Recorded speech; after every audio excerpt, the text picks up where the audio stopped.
Hey there. Subscribe to my channel. And also press this bell icon, so you never miss any new updates, cause whenever we upload new video you will get a notification on your phone.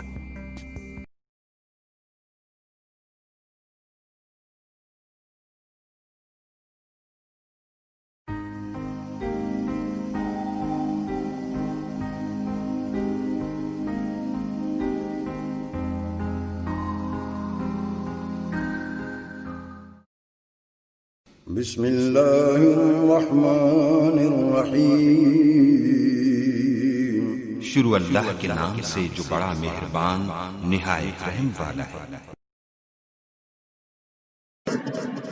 الحمد لله نحمده ونستعينه ونستغفره ونؤمن به ونتوكل عليه ونعوذ بالله من شرور من يهده الله فلا مضل له ومن يضلله فلا هادي له وأشهد أن لا إله إلا الله وحده لا شريك له وأشهد أن محمدا عبده ورسوله. أما بعد فأعوذ بالله من الشيطان الرجيم. بسم الله الرحمن الرحيم. وإلهكم إله واحد لا إله إلا هو الرحمن الرحيم.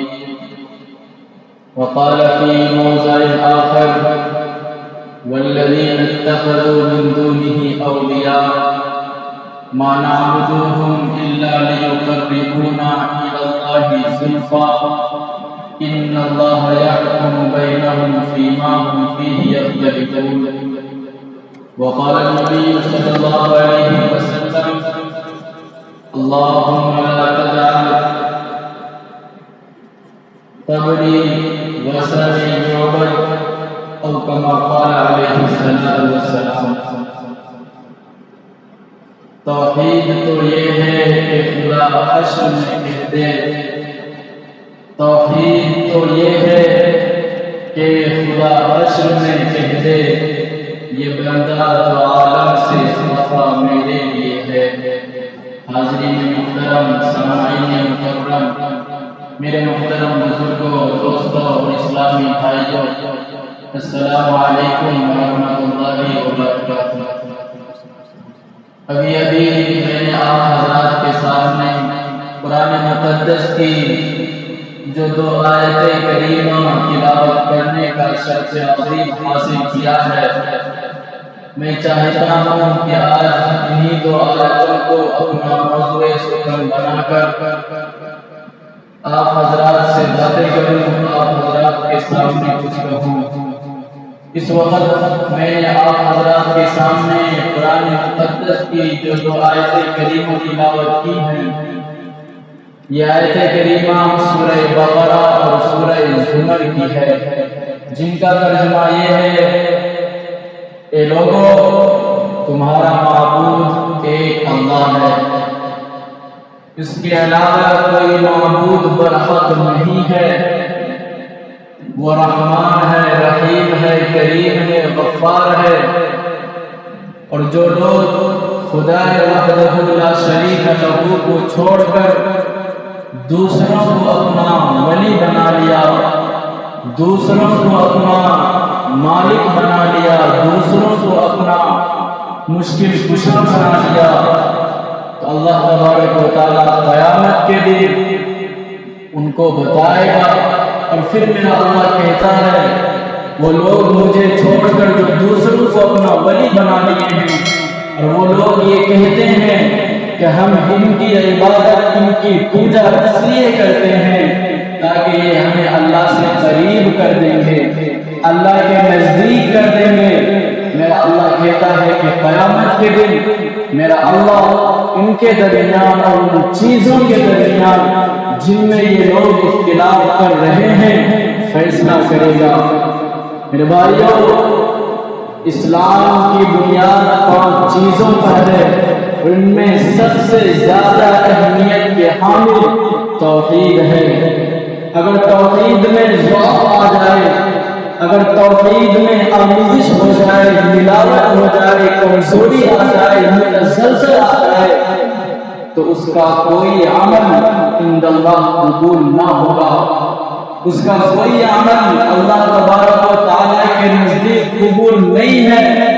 یہ میں نہیں کہہ رہا، میرے نبی فرماتے ہیں، میرے نبی کی حدیث ہے، میرے نبی نے فرمایا لا يقبل الله لصاحب بدعة صوما ولا صلاة ولا صدقة ولا حجا ولا عمرة ولا جهادا ولا صرفا ولا عدلا يخرج من الإسلام كما تخرج الشعرة من العجين او كما قال عليه الصلاة والسلام۔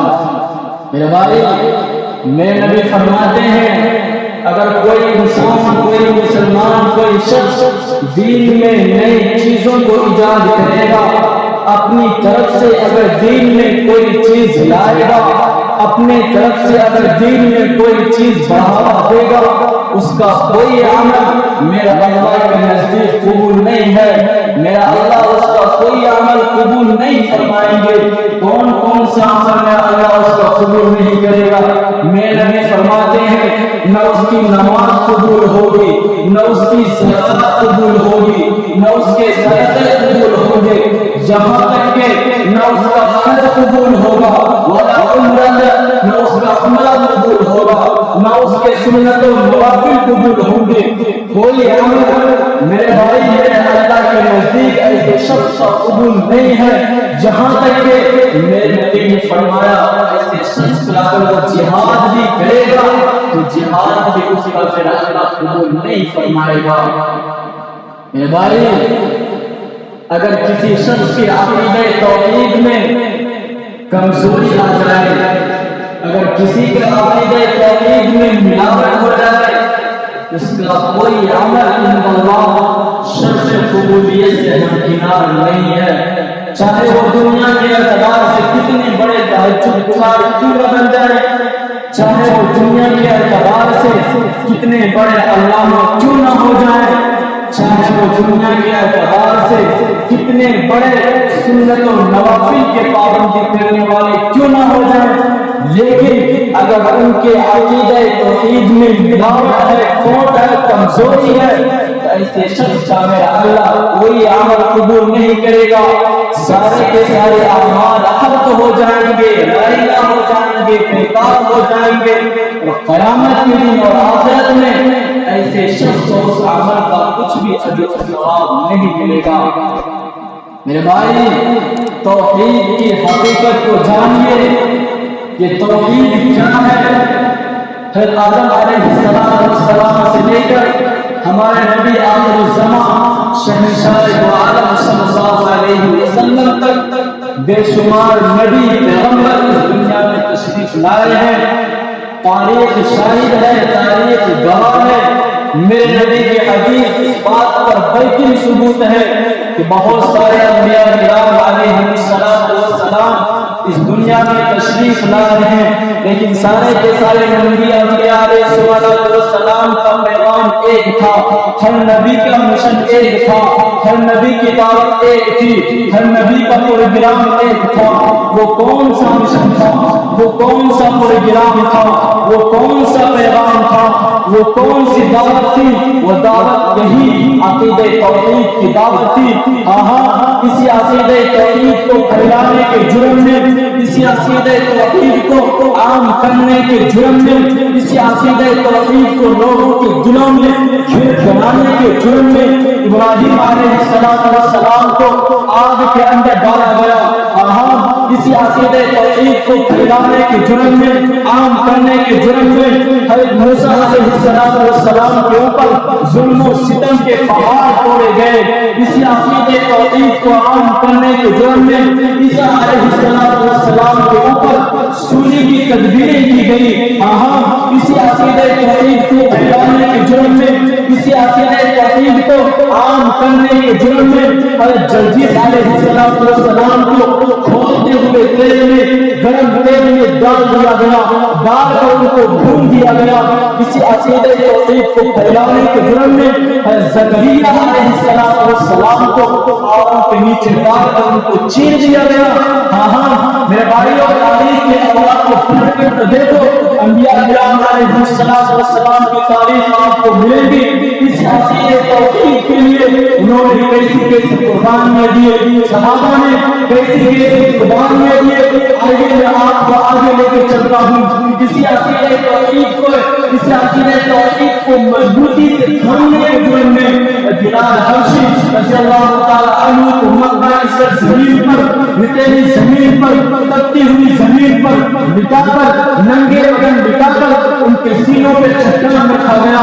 اسی عقیدہ توحید کو پھیلانے کے جرم میں خبیب رضی اللہ تعالی عنہ کو شہید کیا گیا۔ کسی عقیدہ توحید کو پھیلانے کے جرم میں سمیہ رضی اللہ تعالی عنہ کو کمبخت بدبخت ابو جہل ان کی شرمگاہ میں نیزہ مار کر، برچہ مار کر ان کو شہید کر دیا۔ کسی عقیدہ توحید کو پھیلانے کے جرم میں حضرت عمار رضی اللہ تعالی عنہ کو انگاروں پر آگ کے انگاروں پہ ڈالا گیا۔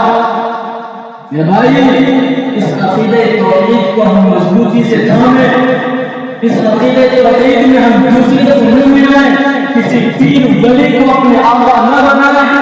یہ سارے کے سارے ڈھونگی ہیں۔ اور تو صحیح میں اپنے حبیب نبی کریم صلی اللہ علیہ وسلم کے زمانے کے لے کے طرف چلتا ہوں۔ دیکھو تو صحیح صحابہ کرام رضی اللہ تعالی اجمعین اس عقیدے کے لیے، اس توحید کے لیے، اس میرے نبی کے دین کے لیے نہ جانے کیا کیا لٹا دیے۔ بدر کے میدان میں اس عقیدہ توحید کو پکا کرنے کے لیے، اس عقیدہ توحید کو اکبر کرنے کے لیے 14 صحابہ شہید ہوئے۔ احد کے میدان میں اس عقیدہ توحید کے لیے 70 صحابہ شہید ہوئے۔ خندق کی وادی میں اس عقیدہ توحید کے لیے 4 صحابہ شہید ہوئے۔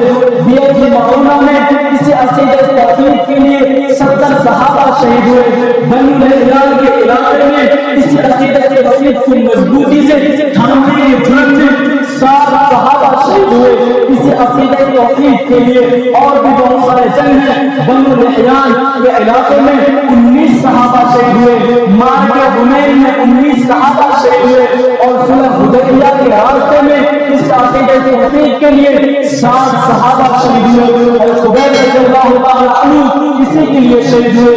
حضرت حمزہ رضی اللہ تعالی عنہ کے جگر کو چھنی کیا گیا، کلیجے کو نکالا گیا، دل کو نکال کر ان کے دلوں کو چبایا گیا۔ انہوں نے یہ سارے کی ساری چیزوں کو برداشت کیا، کس لیے؟ اس عقیدہ توحید کے لیے۔ ہمارے نبی اکرم صلی اللہ علیہ وسلم کی 23 سالہ دور نبوت میں 256 صحابہ شہید ہوئے اسی عقیدہ توحید کے لیے۔ خلافت راشدہ کے 50 سالہ دور میں 23,000 صحابہ شہید ہوئے، کس لیے؟ اسی عقیدہ توحید کے لیے۔ میرے بھائی، یہ سارے کے سارے صحابہ سارے کے ساری چیزوں کو قربان کر دیے، اپنی بیوی کو بیوہ کرایا، بچوں کو یتیم کرایا، لیکن عقیدہ توحید کو نہ چھوڑا، توحید کو نہ چھوڑا، توحید کی اوپر آنچ نہ آنے دی۔ اس لیے کہ توحید اسلام کی جڑ ہے، اسلام کی حقیقت ہے۔ اگر کسی کے عقیدہ توحید میں کھوٹ ہے، اس کا ایمان نامکمل ہے، اس کا ایمان ناقص ہے۔ اس شاعر نے کیا ہے؟ توحید تو یہ ہے کہ خدا حشر میں کہہ دے، توحید تو یہ ہے کہ خدا حشر میں کہہ دے یہ بندہ اللہ عالم سے خفا میرے لیے ہے۔ میرے بھائی، اگر کوئی شخص کلمہ طیبہ لا الہ الا اللہ پڑھ لیا ہے اور اس کلمے کو دل کی گہرائیوں سے مان چکا ہے، لیکن وہ کہتا ہے لا الہ الا اللہ محمد رسول اللہ، نہیں ہے کوئی معبود سوائے اللہ کے، محمد رسول اللہ صلی اللہ علیہ وسلم اللہ کے سچے اور سچے رسول ہیں، لیکن اس کے علاوہ اللہ کے علاوہ کوئی مشکل کشا بھی ہے، کوئی حاجت روا بھی ہے، کوئی بگڑی بنانے والا بھی ہے، تو ایسے شخص کو قرآن و حدیث کی روشنی میں کافر کہا گیا ہے کہ میں نہیں کہا گا۔ میرا اللہ قرآن کریم کے اندر فرماتا ہے ان اللہ لا یغفر ان یشرک به وَيَغْفِرُ مَا دُونَ ذَلِكَ لِمَن يَشَاءُ.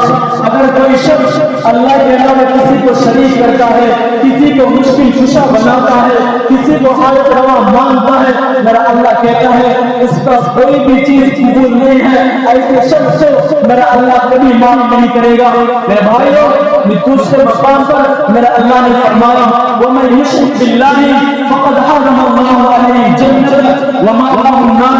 اگر کوئی شخص کسی مزار سے جاتا ہے، اگر کوئی شخص کسی پیر ولی کے سامنے جا کے گھٹنے ٹیکتا ہے، اگر کوئی شخص اپنی بیوی کو، اپنی بہن کو، اپنی ماں کو ننگے کرا کے مزار سے لے کے جاتا ہے، گھٹنے ٹکواتا ہے، سجدے کرواتا ہے، میرا اللہ کہتا ہے اس کا جہنم میں جانا پکا ہو چکا ہے. اور جنت کو من حرم اللہ علیہ الجنت، جنت کو اللہ اس کے اوپر حرام کر دیا ہے، حرام قرار دے دیا.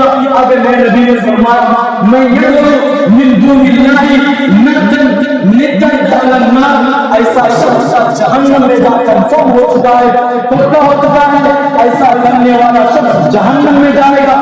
میرا اللہ ایسے شخص کو کبھی معاف نہیں کرے گا. ہاں نماز کا چھوڑنے والے کو میرا اللہ معاف کر سکتا ہے، جھوٹ بولنے والے کو میرا اللہ معاف کر سکتا ہے، شراب پینے والے کو وہاں گناہ ہے، بڑا گناہ ہے، لیکن میرا اللہ اگر چاہے تو معاف کر سکتا ہے. اور بھی بہت سارے گناہ ہیں ایسے کرنے والے کو میرا اللہ معاف کر سکتا ہے. لیکن یہ شرک، یہ گناہ اتنا سنگین گناہ ہے، اتنا خطرناک گناہ ہے، میرا اللہ کہتا ہے میں اس کو کبھی معاف نہیں کروں گا.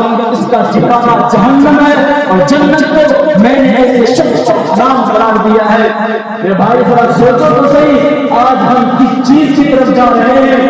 کس ننگے پیر کی طرف ہم جاتے ہیں؟ کس مزار سے جا کے ہم اولاد کو مانتے ہیں؟ اگر یہ پیر تمہاری مرادوں کو پورا کرتا جو اب ہم لوگ کرتے ہیں، مجھے مالدار بنا دے، اگر ان کے اندر یہ طاقت ہوتی وہ خود مالدار ہو جاتا. ذرا دیکھو تو صحیح، میرے نبی کی حدیث ہے، میرے نبی نے فرمایا تھا صحابہ کرام رضی اللہ تعالی عنہم سے کیا فرمایا تھا؟ لا تطرونی کما اطرت النصارى عیسی ابن مریم. اے میرے صحابہ، اے میرے بھائی، اے میرے لوگوں، تم میرے بارے میں اتنا غلو مت کرنا، اتنا غلو مت کرنا جس طریقے سے عیسیٰ علیہ السلام کے بارے میں ان کی قوم نے کیا، نصرانیوں نے کیا. میرے نبی فرماتے ہیں اے میرے صحابہ، تم میرے بارے میں مجھے اتنا نہ بنا دینا جس طریقے سے عیسیٰ علیہ السلام کو ان کی قوم نے نصرانی نے بنا دیا. اے میرے صحابہ، تم مجھے اللہ تعالیٰ کا درجہ مت دے دینا جس طریقے سے نصرانی نے عیسیٰ علیہ السلام کو اللہ کا درجہ دے دیا ہے. میرے بھائی ذرا دیکھو تو صحیح. پھر میرے نبی آگے اللہ سے فرماتے ہیں، اللہ سے دعا فرماتے ہیں اللہم لا تجعل قبری وثنا یعبد. میرے اللہ، میرے مرنے کے بعد میری قبر کو تو قضا مت بنانا، یعنی میری قبر پہ آ کے لوگ سجدہ کریں، میرے قبر پہ جا کے لوگ مٹھائی چڑھائیں، میرے قبر پہ جا کے آ کے لوگ پوجیں. میرے نبی پناہ مانگتے تھے، اللہ سے دعا کرتے تھے اللہم لا تجعل قبری وثنا یعبد. میرے اللہ، میرے مرنے کے بعد میری قبر کو تم قضا نہ بنانا. میرا اللہ نے قبول کیا.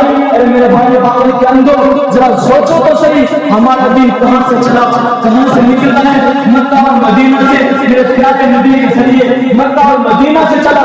جب وہاں پر کوئی مزار نہیں، جب وہاں پر کوئی جا کے سر کو نہیں ٹیکتا، اللہ کے بعد سب سے زیادہ درجہ رکھنے والے میرے نبی ہیں. تمہارے مہنگے پیر تو میرے نبی سے آگے بڑھ گئے. جتنا تم لوگ اس کے جا کے مزار سے سر کو ٹیکتے ہو، اگر سجدہ کرنا جائز ہوتا اللہ کے علاوہ تو میرا اللہ حکم فرماتے اپنے پیارے رسول کے بارے میں، اللہ کے نبی کے بارے میں، محمد رسول اللہ صلی اللہ علیہ وسلم کے قبر کو جا کے سجدہ کرو، دعائیں مانگو، مٹھائی چڑھاؤ، اپنی بیویوں کو لے کے جاؤ، اپنے بچوں کو لے کے جاؤ. لیکن نہیں، میرے اللہ نے فرمایا میرے بعد کسی کے سامنے سجدہ کرنا جائز نہیں ہے.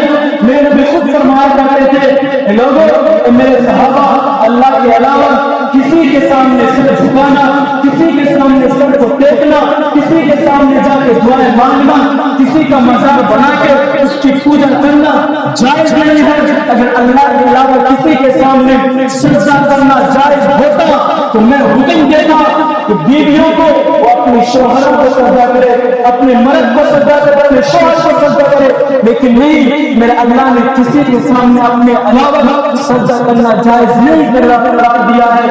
میرے بھائی ہم لوگ کیوں جا کے گناہ کرتے ہیں؟ ذرا سوچو تو صحیح، اللہ کے بعد سب سے زیادہ درجہ پانے والے میرے نبی ہیں، جو ہمارے نبی کے سامنے سجدہ کرنا جائز نہیں ہے، جو ہمارے نبی کے مزار، ہمارے نبی کے قبر کے اوپر جا کے مٹھائی چڑھانا جائز نہیں ہے۔ تو میرے بھائی ہم کیوں دوسروں کے سامنے جا کے دعائیں مانگتے ہیں، اپنی مشکل کشن سمجھتے ہیں، اپنی حالتوں کو پورا کروانے کے جا کے ڈھونگ کرتے ہیں؟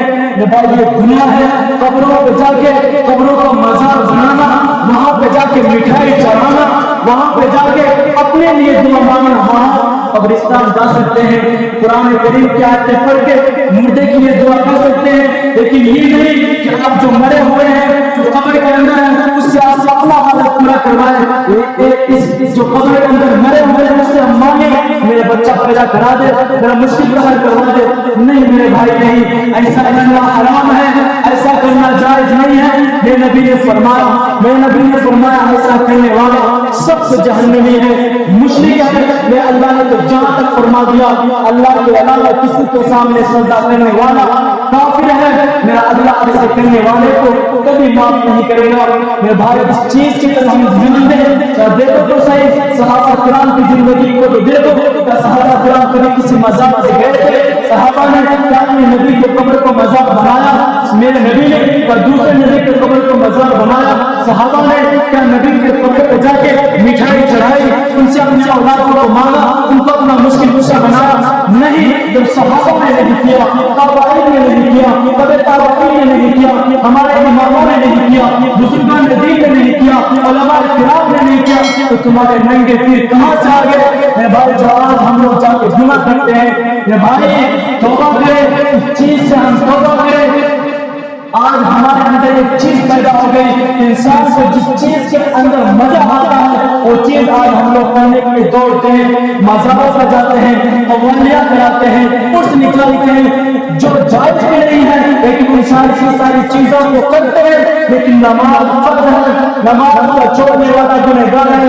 عرس کرنے میں، مزاروں پر جانے میں، وہاں جانے میں میرے بھائی ہم نمازوں کو چھوڑ دیتے ہیں کہ آپ کا عرس پہ جانا، مزاروں پہ جانا دعائیں مانگنا کہ نماز سے زیادہ اہمیت رکھتا ہے۔ میرے بھائی نہیں، نماز فرض ہے، نماز کو چھوڑنے والا گنہگار ہے۔ آج ہم لوگ قوالیاں کرتے ہیں، کون سے مولوی نے اور کون سے علماء نے اور میرے نبی نے تم کو بتا دیا کہ قوالی کرنا جائز ہے؟ کس حدیث میں تم لوگوں نے پڑھ لیا، کس کتابوں میں تم لوگوں کو مل گیا کہ قوالی کرنا جائز ہے؟